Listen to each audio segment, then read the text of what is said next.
Hi everybody, welcome to Storytime with T.A. Megan. You guys voted for the Muppet Treasure Island.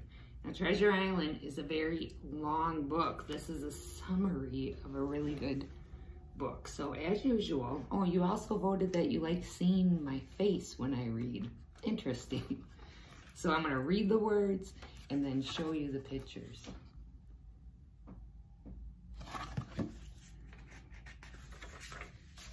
Jim Hawkins was a poor orphan boy, and his life was hard.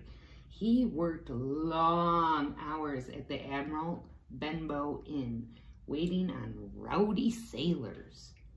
His only friends in the world were a rat named Rizzo and a something or other named Gonzo. So this is Jim.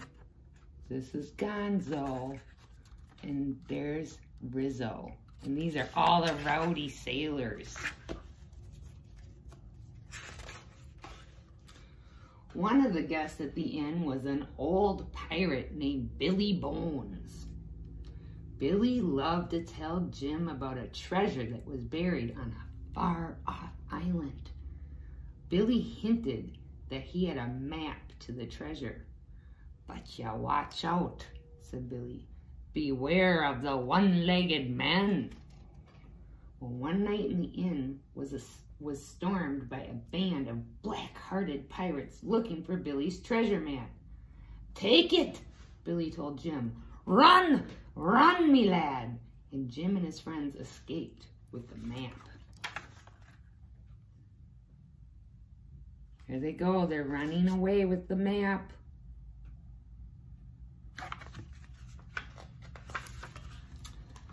The three friends went to see young Squire Trelawney, who agreed to help them find Treasure Island. He found jobs for them as cabin boys on the good ship Hispaniola. They were off to search for the treasure.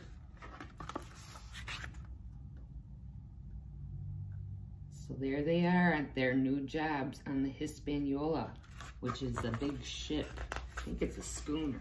Let's go on. The captain of the ship was named Smollett. Although he is said to have had a bad temper, he actually seemed rather nice. But the crew was a nasty bunch of cutthroats, villains, and scoundrels. The ship's cook was a one-legged man named John Silver.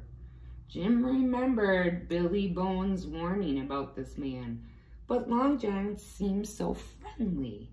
He couldn't be the bad guy, could he? Uh-oh. So Kermit the Frog is Captain Smollett in this book. And there's Long John Silver. And there's all the cutthroat villains and scoundrels and pirates.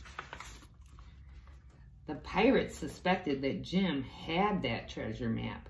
So one night they searched his things, but they couldn't find the map. Jim had it in a bag around his neck, like a necklace. Captain Smollett found out that the pirates had broken into Jim's cabin. "You must let me keep the treasure map for you," he told Jim. So Jim let Captain Smollett lock it up in a strong box. See, there they are breaking into his cabin, but he has the map in this bag around his neck. And there he is with Captain Smollett, who took the map. Do you see it in his hands right there? All right. Because Jim thought Long John Silver was a friend, Jim told him where the map was hidden. Oh, no. But Long John had only pretended to be Jim's friend. He and his evil pals broke into Captain Smollett's box and stole the map. The next day, Jim found his friends in the ship's galley. Jim was inside a barrel eating apples. Suddenly, Long John and the others came into the galley, laughing and joking about the treasure map they had stolen. So there's Jim and Gonzo and Rizzo, and they were eating apples in the barrel. But in came Long John with all his other cronies, laughing about how they had stolen the map from Captain Smollett. Well, Jim was absolutely shocked. So Long John Silver wasn't the evil pirate that Billy Bones had warned him about. But there was no time to do anything, because suddenly they heard a cry from above. Land ho! Long John invited Jim to go ashore with him. Jim was frightened. I can't, he said. So Long John tricked him. He asked Jim to hand him his crutch, and then he pulled the boy into the boat with him. Uh-oh. That's not nice, is it? He really is a bad guy. Captain Smollett wasn't worried about the stolen map.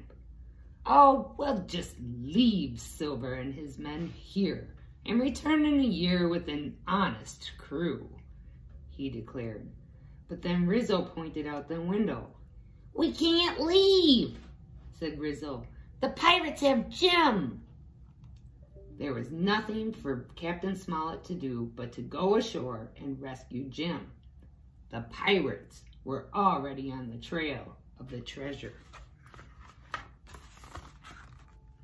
So there's their boat, and they left it in a little boat to go and help Jim.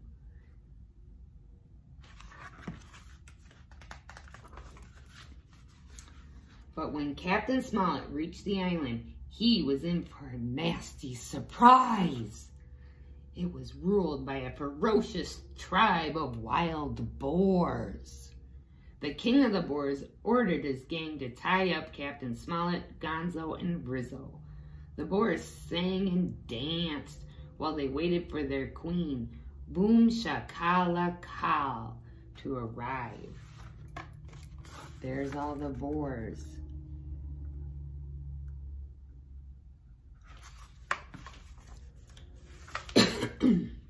Excuse me. Smolly, can it be you?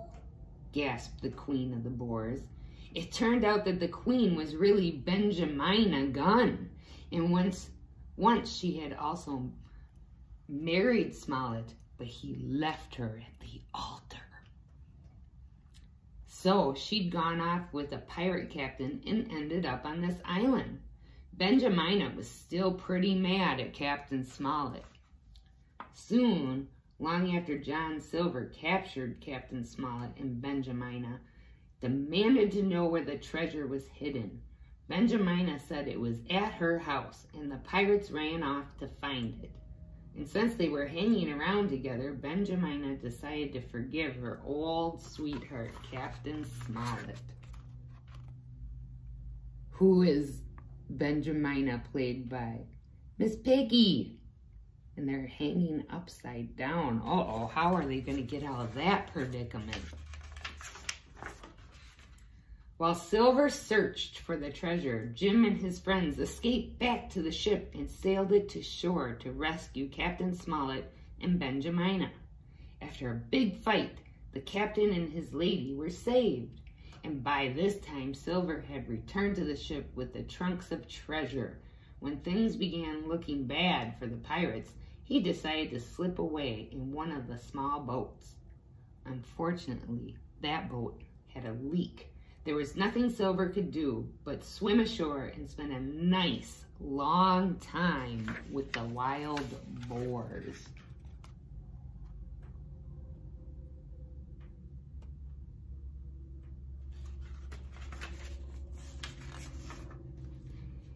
At last, it was time for the Hispaniola to set sail for home. The adventure of Treasure Island was over, but there would be others to come. There's their schooner sailing off into the sunset. And that's the end of this little golden book.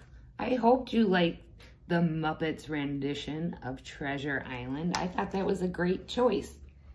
All right, I'm done reading the book, so you can go to the template and cast your vote for next week's book. Bye-bye.